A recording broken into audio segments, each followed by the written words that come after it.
Demak, birinchi she'riy san'atimiz bu iltifot she'riy san'at.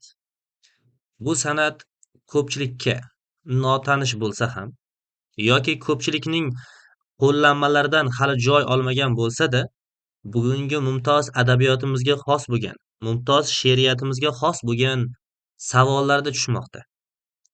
O'zi asli iltifot nima? Aziz tinglovchi, iltifot bu aslida shoir bir tasvir davomida she'rning ovoz maromini birdan keskin o'zgartirib yuborishi. Asli o'zgartirib yuborish deganda ham qanday tomonga? Ya'ni ovozni, ya'ni tovushni keskin ko'tarib yuborish.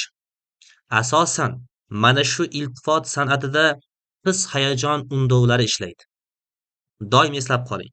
Demak, baytlarda ko'rganingizda his-hayajon undovlari ishlatilgan bo'lsa, siz qo'rqmasdan uni iltifot san'atiga olaverasiz.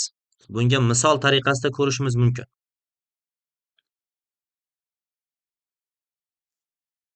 Qarang. Chiradir vayronim onsiz, vah, yana bir qatla ham ul quyoshni baytul ehsonimda mehmon istaram. Endi buni hijolariga solib o'qimayapmiz baytlarni, sababi bizga asosan she'riy san'at kerakligi uchun. Bu yerda o'sha vaqt degan jumla orqali iltifot yaratilyapti. Yoki orazing guldir, gul uzri sunbuli tar kokiling, Alloh Alloh gul yuzin qilmish muanbar kokiling. Mana shu joyda Alloh Alloh degan jumla orqali iltifot yaratilyapti.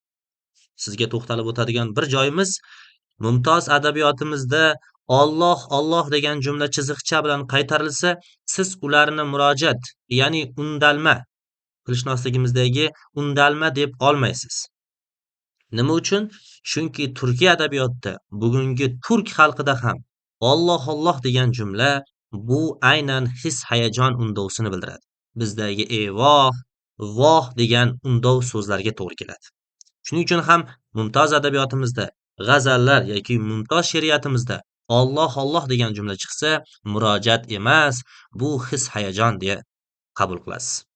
Undan tashqari, ey Navoiy, hasrat ohi birla o'lgum hajr aro, yor vasli yetmasa faryodima, voh hasrato degan jumla.